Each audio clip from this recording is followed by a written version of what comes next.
On this episode of RCKicks, we go over every aspect of what it takes to make your own Mark 1 Ford Escort rally car with cockpit, roll cage, decals and wheels. We look at all the part prices, where to get them from and what's the total project spend.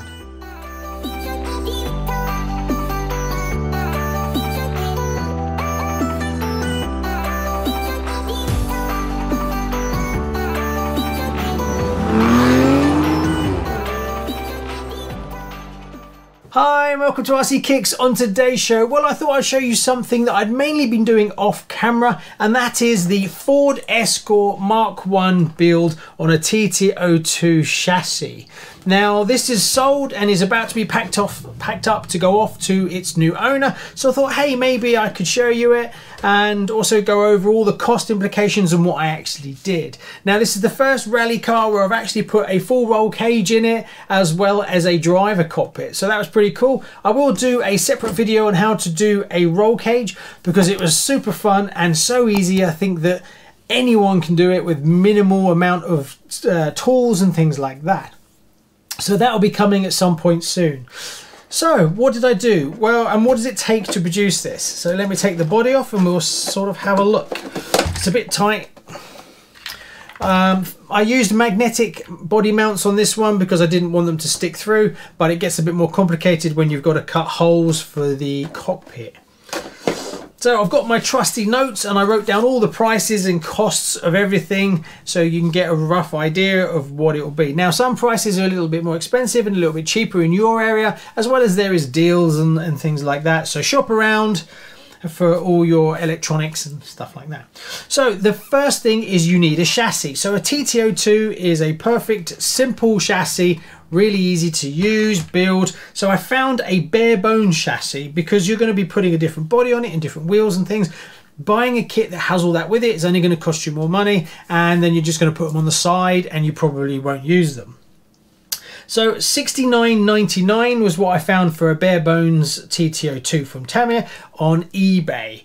Now then you need the Mark 1 Escort body from L&LModels. You're looking at £33.99 and that comes with the decals as well. That's a 190mm body, so it fits perfectly on the TT02 from Tamiya. And then I put in a cockpit, which is from Tamiya, which is a 1/10 touring car cockpit. And that was set 54157 and that was £19.95, which to me feels like quite a lot, being that it's super flimsy plastic. Not overly impressed with the quality of materials that was used. Yes, you get a few decals, you get a choice of two different driver cockpit heads, a full mask or an open visor one. But still, I'd like to see better quality plastic used. Now, when you're putting holes in this for a roll cage or to mount it, be a bit careful. It's super soft compared to when you put your holes in your polycarbonate bodies, because I almost blew through it a few times, so you have to be a bit careful. Now, also you need wheels and tyres to match the body that you're actually using. So I went with the semi-slick tyres. These are from L&LModels and they are $5.99 for two, so you're looking at $11.98 for four. I really like these. They're nice and soft and they kind of suit this car. Then you need to have the wheels. So these are the Mini Light Rally wheels. Now these are $8.99 for two or $17.98 for the four. Now they come as 3D printed, so you have to paint them yourself. I used Tamiya spray paint and Tamiya pots, and I used a mixture of both for that. But again, many choices of rally wheels and tires. You can get gold mini lights, you can paint these gold. There's lots of different thicknesses and offsets and all that kind of stuff. I also went and put window wiper blades on the body. I like doing that on a lot of my cars actually. I've done it on my Porsches as well. I just don't think the stickers do it justice. It doesn't really bring it to life, and being that it's a thing you look straight at, so I managed to get these. These are 50mm wiper blades from L&LModels. I've left them black because it kind of goes with the window surround, but you can get different colours. They're £2.49, and being that they're so cheap, I can highly recommend them on many vehicles. Right, then if you want to do the roll cage, you need these polystyrene plastic rods. Now these are 4.5 millimeters. They are 330 millimeters long, and you get 5 of them, and they come in at a whopping £2. So there is no reason why you shouldn't give it a go and try and fit a roll cage into your rally cars and things like that. But like I said before, I will do a whole video on it at some point. Magnetic body mounts. I'm a big fan of these. I need to use them more often.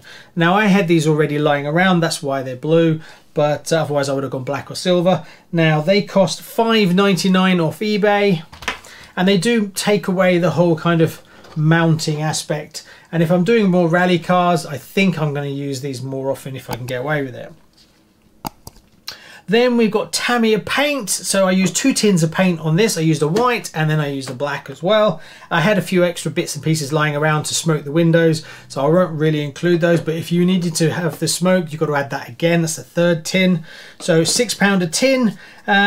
So you're looking at £12 for 2. So Tamiya, your spray paint is great quality, but I think you need to give a little bit more for your money. The price is okay, but the tins are too small. A little bit more would be nice, because it can get very expensive painting the bodies up. And it's one of those things that you spend all that money on the paint and then it's not really added into the value of the car. So you can quickly spend 3 tins just to paint the body up, and then you're never going to recoup that money. So all in all, that will give you a price of £176.37. Now, I don't know about you, but you can pick up normal kits for about £130. So you are going to pay a slight premium, but don't forget, you're not buying a mass-produced car from, say, Tamiya. You're actually having a kind of bespoke, very small run vintage car, and obviously Tamiya never produced a Escort rally car, so you're getting something that's a little bit more personalized as well. Now if you want to actually drive it, or if you want to take it rallying and things like that, then you need to buy extra things like a servo. Now I tend to buy Banggood specials personally. They're 25 kg servos, so they're a bit overkill for this, but being that you can pick them up for £11–12, I just buy a lot of them, store them, and then just put them in my different cars. The only thing you have to be careful of if you're running quite powerful servos is you set your endpoints, otherwise you put the steering under a lot of strain if you're overstretching it. And then the receiver, transmitter and receiver, well, for a project like this, a FlySky is perfectly acceptable, and they range about £38 to £45. So you have to shop around for those as well. Now, if you're actually going to take this rallying and you're going to do time trials and stuff like that, you're probably going to spend a bit more on electronics, but I'm trying to go in with like a basic level.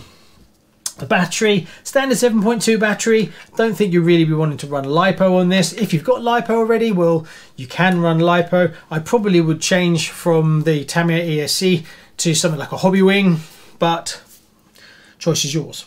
Now, the advantage to running Lipo really in this, a 2S Lipo, is the weight saving, as well as you get a little bit more punch, but then there's a lot more looking after the Lipos, and some people don't like Lipos. So hey, that's your own personal choice. Electronic speed controller, well, I went with a standard TBLE2, which is Tamiya's one, which is the standard thing you can get everywhere. Now, if you're going to run Lipo, yes, it will run 2S Lipo, but then you're going to need to have a battery voltage tester so it doesn't go too low, or just go with a Hobby Wing, but they're slightly dearer. And then you're going to need a motor. Sports tuned motor is perfectly acceptable for a car like this, and that will give you a nippy driving experience, and you can pick those up for £17.25, which is what I found on eBay. So all in all, you're looking at another £102.25. Squish all that together and you've got a total of £278.62. So make of it what you will. Is that very expensive? Is that acceptable? Me personally, to have something that is a very low run and looks like what it does, I'm very happy with it personally. So there you go. That's my Escort Mk1. Anyway, thanks very much, and a big shout out to all the Patreon people who's helped support the RCKicks channel. I'll put a link below. Thanks very much, and I'll see you on the next one. This one's off to its new owner for a lot less than what I paid for it. How did that work out? Didn't say I was a genius, did I? Bye-bye. Check out one of these videos for some more RC fun.